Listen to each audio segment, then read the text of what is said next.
On today's show, the Ottawa Senators erased a 3-0 deficit, fighting back to earn a point against the East-leading Washington Capitals. And this was the Ottawa Senators' third shootout game of the year, so we take a look at what should their ideal shootout order be. This is Brady Tkachuk, and you're listening to the Locked On Senators podcast. You're Locked On Senators, your daily podcast on the Ottawa Senators. Part of the Locked On Podcast Network, your team every day.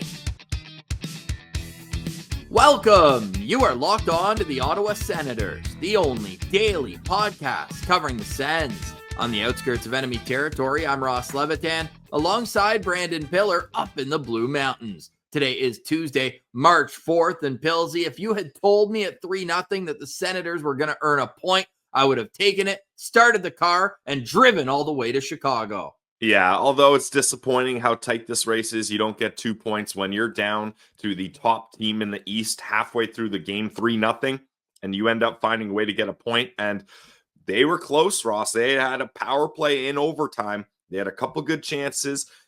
Ullmark only allows 1 goal in the shootout. They're right there, almost got the 2 points, but it was one heck of a game. Like, no matter whether you're a Sens fan, Caps fan, or just a hockey fan, that was an exciting game, like for so many different reasons. And ironically, the Ottawa Senators started playing well at 7 o'clock Eastern, this random 6:30 Eastern game. The Caps scored twice in the first 3.5 minutes of the game.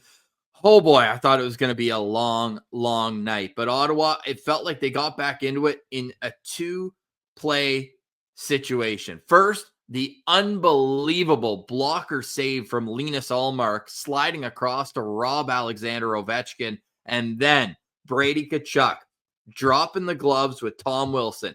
We always say, Brady, pick your spots. Well, that was the right time, the right place, and the right situation in a game to do so. The Sens came out buzzing in the second. Now, they still allow the next goal, which felt like a backbreaker at the time, but the shots were 11-1 at that point in the second period. It was 1-0 Caps in the period. So those 2 plays, it felt like to me, shifted all the momentum onto Ottawa's side.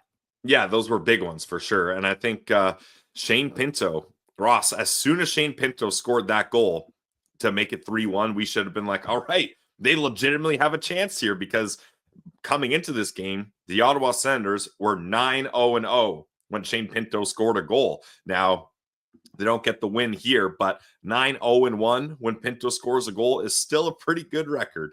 Yeah, and he had 2 of them in this one. 17-1-1 when he has a point this season. So it is it's wild how important of a player Shane Pinto is for the Ottawa Senators. All-time 56-11-7 when Shane Pinto records at least a point. He was awesome all game, but the real superstar in this one, not only Timmy, we'll get to what he accomplished in last night's win, but this was the best game we've seen from Jake Sanderson in some time. He gets 3 assists in the game. He played over 31 minutes. He was all over the ice. He was throwing his body around now. He's done that in 2 games in a row. Absolutely rocked the San Jose player, I believe Will Smith, in the neutral zone last game. And then he comes out and he stood his ground on Tom Wilson, not once, but twice in the same shift. This guy is going to be a Norris caliber defenseman sooner rather than later. Well, and Ross, he passed his career high in points last night. So 40 points for Jake Sanderson now, as he had 3 assists in that game. His previous career high was last season with 38 points in 79 games. So in 20 less games, Ross, he passes his career high in points. Jake Sanderson has really turned up his offensive side of his game. It's insane. And we had that in our preseason hot takes. I said that he would have the second or the most points by a Senators defenseman since Erik Karlsson left. And I believe it's 55 points for Thomas Chabot in one of those years. So it's right on track now. I mean, you look at the last stretch of games, and Jake Sanderson, we talked about this. He had 12 points in his last 11 games coming into this one. So math guy, he's got 15 points in his last 12 games. It is incredible, the run that Jake Sanderson on over that span. Only 2 minor penalties, got 38 shots on goal. He is a true number 1 defenseman, and that's great to see if you're an Ottawa Senators fan. But who comes up clutch? Brady Tkachuk. Who else? Tying the game late on the power play, a 6-on-4 goal for the Ottawa Senators after really they get the power play because of the pressure they were putting on before. Tim Stützle almost scored, hits the post, and Pierre-Luc Dubois panicked, flipped the puck over for a delay of game. Ottawa calls a timeout. Assistant coach Claude Giroux barking orders all over the place during the timeout, and they came in. They won 2 key faceoffs. First Giroux on the right side, then Josh Norris on the left side, and my favorite part of this goal, close second is Brady Selly, but Tim Stützle with a shooter's mentality. Mentioned him hitting the post on the first time. This time creates a rebound, and who else but Brady Tkachuk there to bang it home. Yeah, it was an awesome goal. And it starts, Ross, with Sanderson having a one-timer that's blocked. And then Sandy slides it over to Timmy, tees him up perfectly for another one-timer. And that gets stopped. But if there's rebounds, low rebounds like that in front of the net, you better believe Brady Tkachuk is at the very least going to get a piece of it. And he's going to be able to out-muscle the defender trying to battle him and box him out there. And Brady scores that goal just like he's done countless times. Another power play goal, another clutch goal from the captain. Unreal. And for Tim Stützle, that extends his point streak to 12 games in the buzz cut era. He's also got the longest assist streak now in Ottawa Senators history, breaking a tie that he had with Sergei Gonchar and Mark Stone. It's incredible to see what Tim Stützle is doing. I thought he was fantastic defensively in this game. The top players were the reason why Ottawa came back to push this one into a shootout. They all combined on that winner. It was 4th overall pick Brady Tkachuk, from 3rd overall pick Tim Stützle, and 5th overall pick Jake Sanderson. So the lottery boys coming through, and Ottawa earns a critical point in this game. Later on in the show, we're going to discuss Linus Ullmark. He's played the last 2 games for Ottawa. Last 3 games now, actually, for Ottawa. 4? Even 4 if you want to go back before the break, yeah. So he's played all 4 games since the break. When we mapped it out initially, we were like, okay, the Chicago game, probably an Anton Forsberg game. But now that we're in the moment, is that still how we feel? That conversation will be at the end of today's show. But we can't move past this game without discussing the start. 2 games in a row now, the Senators come out flat. They got lucky that their goaltender bailed them out time and time again against San Jose. This time it was 2-0 like that. How can Ottawa fix this in tomorrow's game against Chicago? I mean, the start time, we joke about it, but I do believe that played a part. Like, NHL players are such creatures of habit, and just dialing things back a half hour will affect them. Now, the counter argument to that would be, well, Chicago had to start at, or Washington had to start at 6:30 as well, and it didn't seem to phase them. So that's not really a strong point there. But I would say, Ross, especially up against the Chicago Blackhawks, I want to see the Sens start with strong puck possession, really control the pace of play, and have this young, inexperienced, I was going to say low talent team, but I mean, they are a rebuilding team that has struggled here. A team that doesn't have the star power that the Sens have, aside from Connor Bedard, really have them playing on their heels. And I think you're going to be able to create offense, generate chaos in the Chicago end, and they're going to have a hard time dealing with that, especially, Ross, since they just dealt away their number 1 defenseman. Like, it's not going to be easy for them to hold off the Sens if they're able to really control the puck and dictate how play is going to go.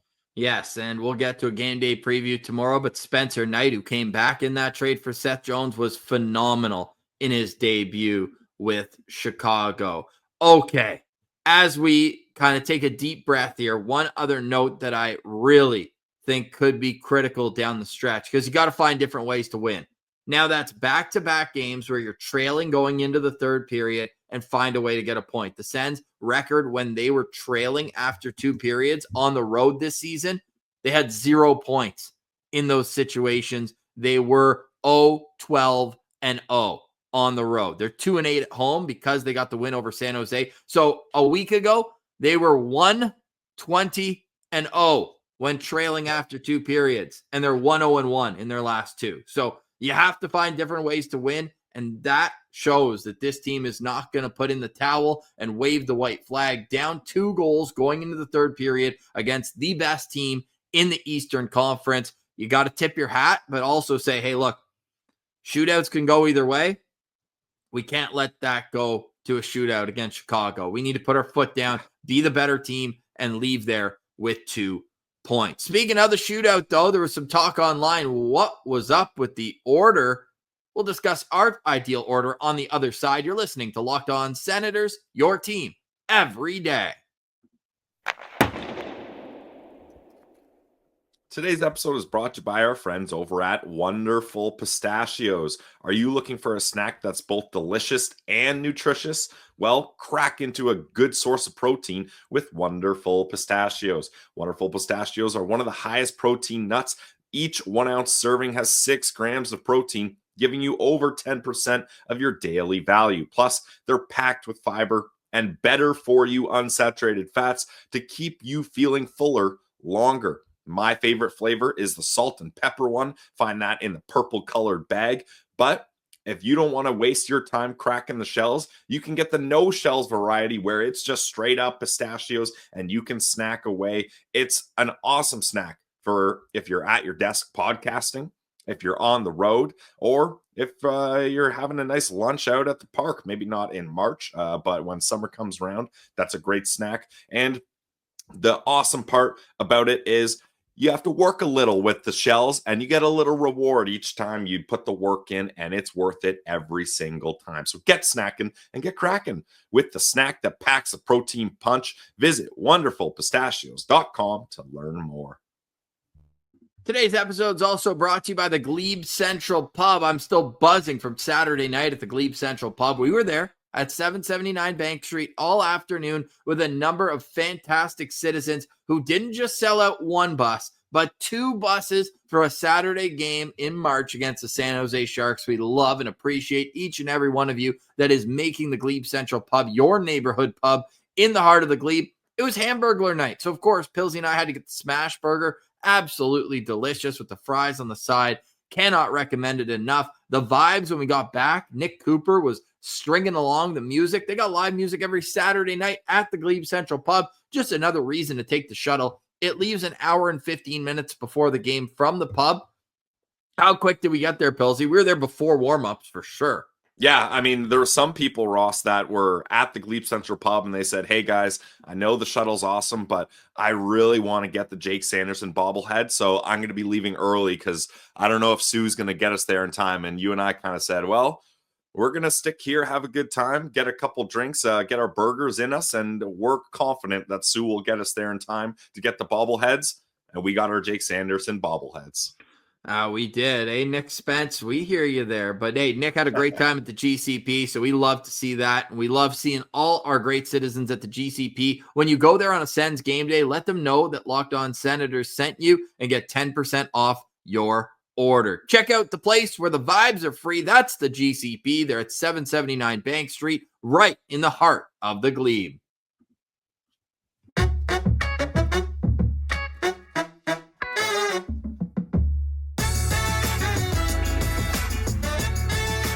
All right, Pilsy. So the Ottawa Senators are 1-0-1 in their last 2 games, a far better result than the 0-5-0 run they were on before that. I wonder what's changed that, Ross. I wonder what's changed the luck there. Yeah, I was rubbing my head when they pulled the goalie. When we got the power play, I was giving it the old rub for good luck.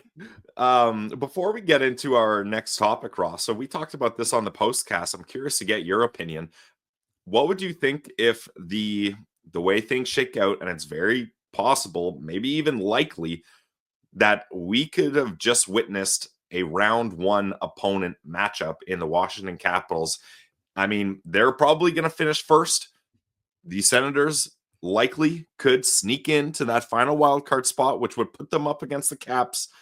How do you like the Ottawa Senators' chances if their first round opponent is the Washington Capitals? Well, they wouldn't be my first choice, obviously. I mean, well, you don't get to pick who you play in the playoffs, Ross. Well, can I pick who I don't want to play? Because that would be the Florida Panthers. I don't want the Panthers in round 1. Okay.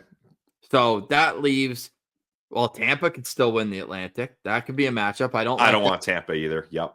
I don't like Tampa as a potential matchup. I prefer Washington to Tampa. I prefer Toronto to Washington. And those are really the only options because nobody's catching the Caps in the Metropolitan Division. Yeah, so power ranked opponents, Toronto is your top, then Washington, then Tampa, then Florida. Yeah, exactly. Washington would be mine, Ross. All three of these games have gone to overtime, and the Sens have been right there with them.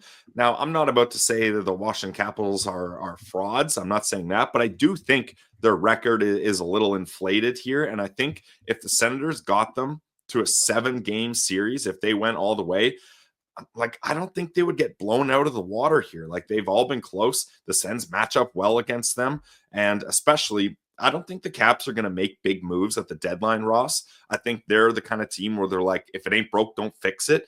And they don't have a lot of picks, prospects. No, they do have some prospects, but I think they're expecting like Ryan Leonard to turn pro at the end of the year and help them in the playoffs. Yeah, well, where I was going to go is they don't have picks and prospects that they're willing to give up. Right. To bring guys in because they have belief in those guys. That's where I was going with that. And I just think that the Ottawa Senators, like, they've played really well against them. So the Capitals would actually be my top choice for a team to play for the Ottawa Senators. Okay. Well, there you have it, Pillsy. I just looked up the Sens shootout stats this year. They're 1-2 in the shootout. They've only scored 1 goal. Tim Stützle's deciding goal was the only goal they've scored in the shootout this year. Yep, that's correct. That's a problem. It is. 8 shootouts attempt. The Sens are 1 for 8 in the shootout this year. So that begs the question, Ross. What is your ideal shootout order for the Ottawa Senators? So last night the order was Drake Batherson first, then Tim Stützle second, and Claude Giroux third. I understand having Tim Stützle second. Usually you want your second shooter second. And with that, especially because Washington your best shot shooter first. Second, I think you mean? Yeah, that's what I meant. What'd I say? Oh, okay. Your second, you said usually you want your second shooter second. Usually you do. Yeah. But with that, if Ottawa got 2 saves and if the first shooter scores, that second shooter can end the shootout. Mm-hmm. So I get having Tim Stützle second.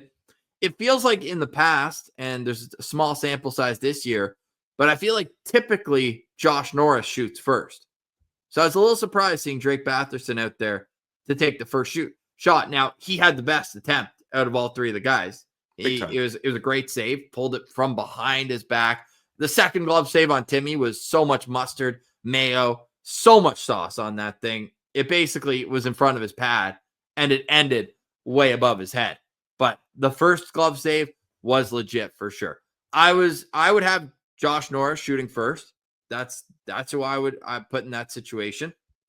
Excuse me. He's only 1 for 3 in his last 3 seasons, though. So they haven't used him a whole lot, which is a little surprising to me. The leader in shootout shots over the last 3 years, 2 years plus this one. I did it in the Claude Giroux era because he's one of the players that we're discussing here. Tim Stützle has 9 shots, 4 goals. Drake Batherson has 8 shots and 3 goals. Now, Claude Giroux is the one where in his prime, he was an elite shootout player. But since coming to Ottawa, he's 1 for 7. Just 1 goal on 7 shots. And I believe it was a shootout. The goal was a slap shot against Columbus to win the game. He would have probably been 4 or 5 on my list. I probably would have gone Norris, Stützle, Batherson as my 3. So I want to bring the conversation to this. Does your shootout list, is that black and white, chiseled in stone, or do you take a look at how the game goes and do you change things based on hot hands, who you think's having a good night, who you think isn't having a good night? Does that affect your decision making at all, Ross, or do you just say this is the order, you guys know it, just run it out? Yeah, I probably just say run it out. I think once you get past the first 3, then you start looking into who is having a good night. But I think initially you should kind of have your 3 that you know are going to be your guys in the shootout. Yep. Okay, that's fair. So I did shootout stats since 2020. So I did it at the Tim Stützle era. Yeah. And Timmy has been their best shooter easily. With at least 4 shots. Alex DeBrincat went 2 for 3. Sure. Yeah, sure. Yo, what about the hockey god? Adam Gaudette's 1 for 1. Well, I was going to get to that. I don't think you put him in your top 3, but I do think he gets in the mix earlier than maybe some Sens fans would say. But Tim Stützle, this is his career. He's 8 for 17, good for 47.1%. And excuse me, of those 8 shootout goals, 5 of them have been game deciding goals. So he's a clutch guy. So certainly I want him shooting second. Then again, sorted since 2020. Drake Batherson is your next guy. He's 5 for 13. So I want him shooting first. So right now I've got the same order. And then Josh Norris is 3 for 9, 33%. So I would have him shooting third instead of Claude Giroux. Because like you mentioned, Claude, when he started off, was hot. But career-wise, Claude is only 28.2%, 31 goals in 110 attempts. So for me, my order would be Drake first. I thought he had a great attempt. We saw in the skills competition, he had a silky move in the shootout. Tim Stützle is your best shooter. You want them going second. And then I would have had Josh Norris going third. What was your order again? I'm forgetting. Sorry. It was Norris, Stützle, Batherson. Okay, so we had the same players, just different order. Yeah, so we would have liked to see Norris in the shootout instead of Claude Giroux last night. Sneaky career-wise, though, David Perron's 35%. 26 for 75. But I think that would be similar to Claude Ross, where if you split that in the front half of his career to the back, I'm sure it's obvious which is which. Where would Shane Pinto be, who played great last night, had 2 goals? He's 0 for 1 in his career, only 1 attempt. Where would he have gotten the call for you? So this is where you start looking at the hot hand, Ross. He would have been my 4th shooter. Okay. Just because he's feeling it. He's got the juice. He's got the energy. I think you try to get him out early and try to take advantage of that while there's still that energy and momentum there. So he would have been my 4th guy. Okay. Well, there you have it. Let us know in the comments your shootout order for the Ottawa Senators, because they might have a couple down the road, and you got to win these, because I know it's kind of, I tweet before the shootout every time, abolish the shootout. For 3-on-3 is just so much fun. Yep. Just don't even have a clock. First goal wins. It's that easy. It really is. Yeah, but Ross, I gotta tell you, every time there's more than just the hockey involved in this. There's probably employee contracts with the people working at the rink, TV rights. There's so much more that you can't just have it go till it ends, unfortunately. But it is frustrating when your team loses a game like this in the shootout. But then the quick rebuttal, Ross, is the Ottawa Senators had a power play in overtime. Yeah. Like that, it was served on a platter for them to win that game, and they couldn't get it done. Yeah, so close, but so far. But the Ottawa Senators get a point. On the other side, we'll look at where the standings sit today, the out-of-town scoreboard, who we're cheering for tonight, and who should start in goal tomorrow, Linus Ullmark or Anton Forsberg. You're listening to Locked On Senators, your team every day.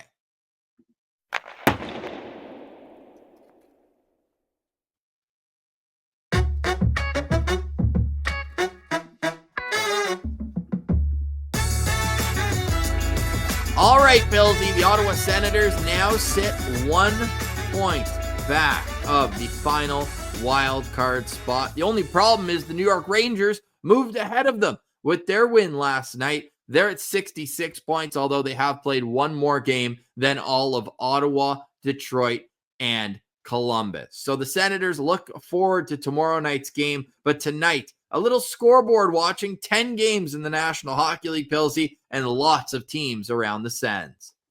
Yeah, I mean, Ross, I think we're going to find every single night is going to be lots of teams around the Sens, because there is lots of teams around the Sens, and it's going to be inevitable. But I don't necessarily love how things look here. The Bruins are up against the Preds. That's probably a winnable game. The Red Wings up against the Hurricanes. Now, the Hurricanes are a good team, but they've been struggling lately, and I think the Mikko Rantanen stuff is kind of putting a dark cloud on that team, and that's been making things difficult. We got Lightning and the Columbus Blue Jackets. That one will be very interesting. We're cheering for the Lightning big time in that one. Jets, Islanders, if we're still considering the Islanders still in this one. Of course we are. The Islanders have 61 points. They'd have 63. They'd be 2 points back of Ottawa if they get a win tonight. Yeah, I guess they're still in this, Ross, but I would draw another imaginary line under Boston. as teams that are in this, because Philly and New York Islanders, I don't think really have a strong chance here. Well, the only problem is we counted out Montreal. All of a sudden, they've won 5 games in a row. Oh, I didn't want to talk about that. It pains me to see the Montreal Canadiens here. Like you mentioned, 5-game winning streak for them. But good news is, Ross, is they're on a Western road trip. They're doing the Canadian Western road trip plus Seattle, as that's the classic one there. So at least we're going to be going into those games knowing clearly how we want them to go. We want those Western teams to just beat down on the Habs when the Habs are on the road. And hopefully that stifles them a little bit here, because they've got to go up against the Buffalo Sabres a couple of games, and that's helped them. Now, we can't say that with our chests out, because the Buffalo Sabres have owned the Ottawa Senators this year in embarrassing fashion. But I want to see the Montreal Canadiens fail and fail miserably. So let's hope that happens here. So tonight we're cheering for the Nashville Predators over Boston. We're cheering for the Carolina Hurricanes over Detroit. We're cheering for the Tampa Bay Lightning over the Columbus Blue Jackets, the Calgary Flames over the Philadelphia Flyers, the Winnipeg Jets over the New York Islanders, and that's it. That's it. Like, it's not a whole lot of games. So lots of scoreboard watching tonight for the Ottawa Senators, but tomorrow it is back in action. It's their last game on the road against a Western Conference team, a house of horrors for the Ottawa Senators, and Pillsy doesn't need to be reminded about that. It's just been a tough go for the Ottawa Senators in Chicago. What's their record there, or when's the last they time haven't won since 2016? I think Julian McKenzie tweeted out. Yeah, December 20th, 2016 was Insane. Ottawa's last win. Hey, they're due. Sens are due. I sure hope so, Ross. 2016. Please don't tell me. This would be too ironic. We started college then, Ross. That's how long it's been. That was 1 year before Anton Forsberg played his lone season in Chicago. Would you start Anton Forsberg tomorrow night? I would, Ross. And I'll quickly just dodge a couple tomatoes from angry Sens fans. Linus Ullmark has to start every game. Yeah, I get it. But look, here's where I'm looking at this. And again, I have to preface this every time. When I decide to lean towards starting Forsberg, it's because I love Linus Ullmark. All right, guys, get that in first before you start yelling at me and smashing your steering wheel while you're listening to this. So Linus Ullmark has been starting a lot of games here. He was one of the players in the Four Nations face-off, so he didn't get a full proper rest.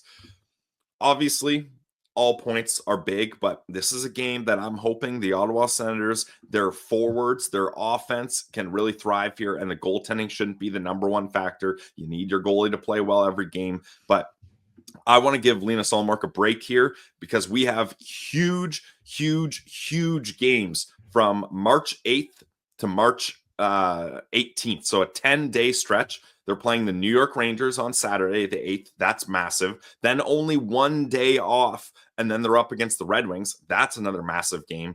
And then it's a back-to-back, so Forsberg or whoever the goalie is should get that second game up against the Flyers. Then you've got just 1 day off there, and then you're up against the Boston Bruins, another huge game. Then just 1 day off there, and then you got the Toronto Maple Leafs. Not as important as far as the wild card race goes, but that's a game you want to win for sure. Then going for the season series sweep. Yep, and that'll be the Leafs wearing their St. Pat's jerseys, so you want to beat them down when they got those ones on. And then on the 18th, you're on the road in Montreal against the Canadiens. So this, for me, is the perfect kind of, all right, give Linus a quick break here, let him catch his breath, because the next 10 days are going to be of the absolute utmost importance. And Ross, there's probably Sens fans saying, oh, Forsberg's so bad, we can't play him, we can't trust him. The last 6 games, Anton Forsberg has a .923 save percentage. Like, I don't know how much more you could expect from him in that sample size. So again, if Linus Ullmark could start every single game without getting tired and without risking injury, that would be the no-brainer choice. But I don't think it's an insane drop-off, or it's like, Forsy's in, we automatically lose. So this is the game I had targeted. Ross, we talked about this, I think 2 weeks ago. You asked me to map out the goalie starts, and I had Ullmark starting every single game and giving him a break here. So I'm sticking to that. Now, initially, I was on board with that. I get it, and they've played a lot of hockey, and Ullmark's played 4 games in a row now here. But I saw how Spencer Knight played on Monday, and I also saw them get outshot enormously in their win yesterday. They got outshot 42-19, and they won 5-1. And we also know that Anton Forsberg plays better the more shots he faces. Seeing that effort from Spencer Knight, I'm going with my big dog in net. I'm going with Linus Ullmark tomorrow. There's 2 days off after that. And then that 3 and 4, that's where you're going to have to get your backup in goal for the game against the Flyers. That's, to me, the next start. So you have Ullmark starting the whole time till that back-to-back? Yeah, that's 2 more games, or 3 more games, including tomorrow. Yeah, okay. And it's a matinee on Saturday. So you got all Saturday night, all Sunday, and then you're still at home on Monday. Shouldn't be a problem. After tonight, you got 2 full days off. That's the backup goalie spot for me. Just to preface it, I wouldn't be that mad either way, but I just think you got to give Ullmark a break here because this game is not nearly as important as the next stretch of games are going to be. So I get it. And look, I know injuries have played a role in Linus Ullmark as well, but he's 32nd in the league in games played by a goalie this year. You need him to play as often as possible down the stretch. That's why I'm going with Linus Ullmark tomorrow. It's a must-win game from a confidence standpoint tomorrow, where you just have to win. Could you imagine if they get a goalie loss tomorrow? If you're going to go down with the ship, you're going down with the guy you paid a first-round pick and more to get. Yeah, totally. But like if the goalie is the reason they lose the game up against Chicago, I think we got bigger problems, right? Like then what's the rest of the team doing that they can't beat where the Blackhawks 31st?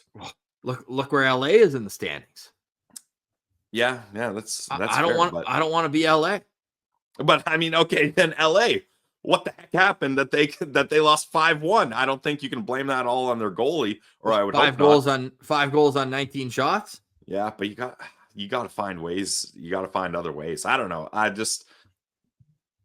think either decision I'll get behind. It was 4 goals on 18 because there's an empty netter for Donato. Yeah, that's still not great. Was that Kemper? Let's find out here. If they went with their backup goalie against Kemper. Okay. Well. 4 even strength goals against. Like they got dominated in that game, but now all of a sudden Chicago's won 2 in a row, and they feel like they're refreshed now. They got rid of the bad apple who was chirping their team in the locker room, and they bring in a goalie who was outstanding. Made 40 saves on 41 shots, or 41 saves on 42 shots in that game. He was phenomenal. The points are so important right now. And look, we're obviously on the outside. If Linus Ullmark says, "Hey, I could use a day," then obviously you go with Anton Forsberg. But if he's ready to go, I'm going with the horse in this game against the Chicago Blackhawks. Yeah, this would be a different conversation for me if this was the Anton Forsberg early in the season that was just terrible. But like I mentioned, .923 save percentage in his last six games. So yeah, it's interesting. Maybe we'll put the poll up, Ross. See how this goes. I have a feeling Sens fans will vote heavily for Ullmark, but I think this is an interesting spot where you got to take a look at the schedule and say, where do we really need our big dog? And I'm hoping that up against the Chicago Blackhawks is not where they really need him. And there are other games that are of much more importance. All right. Well, let us know in the comments how you're feeling about the goaltending situation heading into tomorrow's game. Linus Ullmark in his last 3 starts has a .914 save percentage. He stopped 37 of 41 shots in last night's shootout loss. Pillsy, any final thoughts on today's show? No, I don't have anything loaded up, Ross. You sprung this surprise question on me. Final thoughts. Like you can't just throw this curveball at me. So no final thoughts. Okay, well, my final thoughts is we are just 1, 2, 3 sleeps away from the NHL trade deadline. So I have a feeling that the hose is being held at full blast, but squeezed. And once we get one, hopefully there's a flurry of moves, but it's clearly a seller's market the way that there's so many teams, especially in the Eastern Conference, but even the West has tightened up. Before it felt like it was either Calgary or Vancouver, but now all of a sudden St. Louis is 1 point back. Utah is 2 points back. Even the Anaheim Ducks are 6 points back of the final playoff spot. Yeah. So there's the true sellers are Seattle, Nashville, Chicago, San Jose, Buffalo, and Pittsburgh.